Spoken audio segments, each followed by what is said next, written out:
There's two types of studies that when they come out, we get the exact same answer every single time, okay? One of them is 4-day work week. Anybody who does a pilot program or some sort of study about the 4-day work week, they always come back after they get the data and they're like, hey, this was just the most successful thing anybody's ever done, ever. And it's like, productivity either stayed the same or it went up. People report being really happy. Even like the bosses and corporate are happy since productivity stayed the same and went up, right? So this is one of those things where it's a no-brainer. It's a no-brainer. And by the way, if this is something that doesn't even affect the bottom line in a negative way, there's no reason not to do it. And, as soon as corporations catch on, they might actually say, 4-day work week might be the way to go. Because you're getting fewer hours, but those hours are more fruitful and productive. Okay, so that's one. The other one is all these fucking UBI studies come back and it's like, this was the biggest success of all time.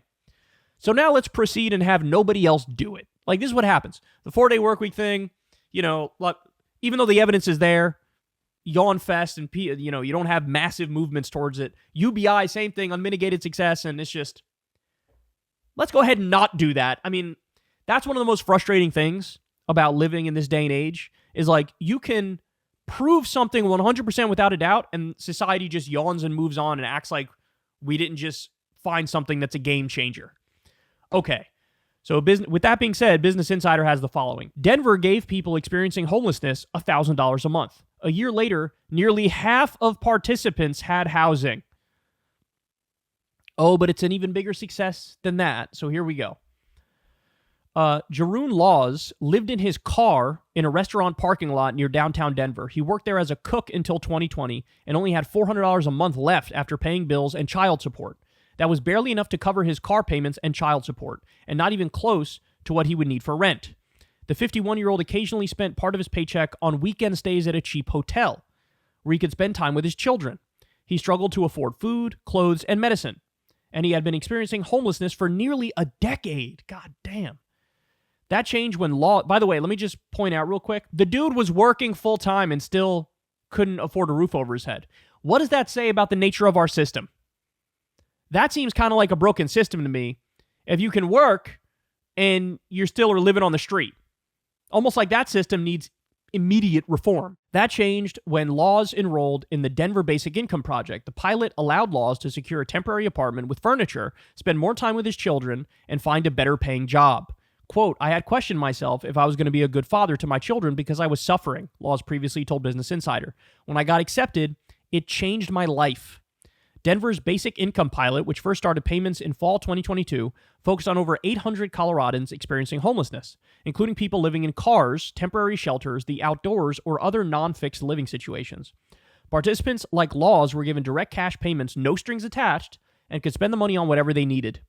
Denver released the project's one-year report on June 18th, showing that 45% of participants secured their own house or apartment after receiving basic income for 10 months. So for half of them, they were off the street with just the basic income payment. They also experienced fewer emergency room visits, nights spent in a hospital or temporary shelter, and jail stays.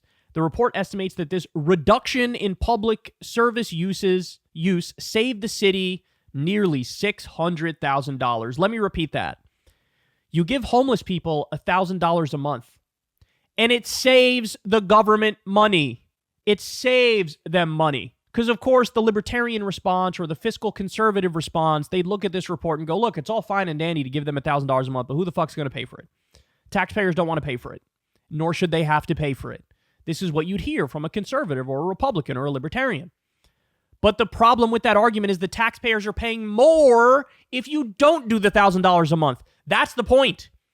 So not only is this the morally correct thing to do, it's also the fiscally conservative thing to do. This debate is over, y'all.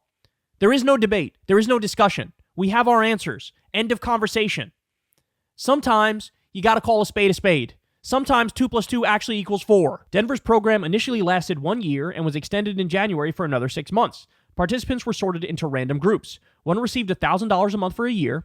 Another got a $6,500 payment up front, followed by $500 a month. And a third got $50 a month as a control group. The city of Denver, the Colorado Trust, and an anonymous foundation funded the project and has already provided more than $9.4 million to participants. Basic income programs like Denver's have become a popular strategy to reduce poverty in U.S. cities. Compared to traditional social services like SNAP or Medicaid, basic income allows participants to spend their money where they need it most. What is fundamentally different about our approach is the way that we start from a place of trust, Mark Donovan, the project founder and executive director, said at a Tuesday press conference. Denver's Basic Income Project helped participants secure housing and jobs. Denver's report found that basic income primarily helped participants pay for immediate expenses like transportation, hygiene, clothes, groceries. Affording bills like rent, healthcare, or debt payments was a top priority for most families. Participants in each payment group reported increased financial stability and reduced reliance on emergency financial assistance programs. Basic income puts low-income families on an equal playing field. Look, just to give you one more here, remember the original UBI program in this country, the Stockton, California program. Just to remind you, this is what the money was spent on. Because again, something the conservatives and the Republicans and the libertarians say about something like a UBI, some of them might support it, but most of them would say the following. Yeah, it's all fine and dandy giving these people $1,000 a month, but how do we know they're not going to go ahead and spend it on drugs or alcohol or, candy, shitty food? How do we know they're not going to waste that money and then be right back at square one, right? Look at this. For the Stockton program, 37% of the money went to food. 22% went to home goods, clothes, and shoes. 11% went to utility payments. 10% went to auto costs. And less than 1% were spent on alcohol or tobacco. So in other words, the overwhelming majority of people who are struggling because of their economic and financial situation. It's not because they're immoral. It's not because they're unethical. It's not because they've given up on life. It's not because they're drug addicts or alcoholics. The overwhelming majority of people who are struggling because they fell on hard times for whatever reason. For whatever reason. Turns out if you give them just a little payment every month, they get back on their feet, they become productive members of society, and the problem is fixed. And at the same time, you also save the government money. That's right. By giving poor people some money every month, you end up saving the government money in the long run. Again, this debate is over. And in this instance, this was with homeless people. This would also help tremendously with low-income people, middle-income people. It's a no-brainer. It's basically like a social security payment to everybody. Instead of just old people, to everybody. I don't see any downsides. Literally none. So, of course, we'll proceed to go ahead and not implement it nationally, even though we should. We should. I love it when the simple, most direct solution works perfectly. Because then the world seems to make sense, right? And the simple, most direct solution to poverty is, hey, they're lacking money. Give them some money. See if that works. And it worked perfectly. So, this is getting up there now in terms of, like, if you gave me a list of, there's 5 changes you can make to the system. Right, probably right at the top of that list, you go get the money out of politics so there's no more corruption. You go universal health care, end the wars, right? Like, there's a lot of important things go on that list, but I think one of those things that now makes the list to me is this. This is a game changer for so many people. It can improve so many lives. It's simple, it's direct, it's straightforward. I see no downsides. This is the way, for sure. All right, guys, that's the show. I love you all very much. You all know the drill. Everybody subscribe to the channel. That helps out big time. You can support the channel on Patreon as well. Remember, I don't talk to any advertisers. I've never done an ad read or any goofiness like that, but I'm relying on $2 a month or $5 a month from you guys in order to get by. So I deeply appreciate it if you hook a brother up with some support over on Patreon. That link's below, or you could tip with the thanks button on YouTube. And that's all I got for you guys, man. Tune into Crystal Kyle and Friends this week. You're not going to want to miss it. It'll be a fun one.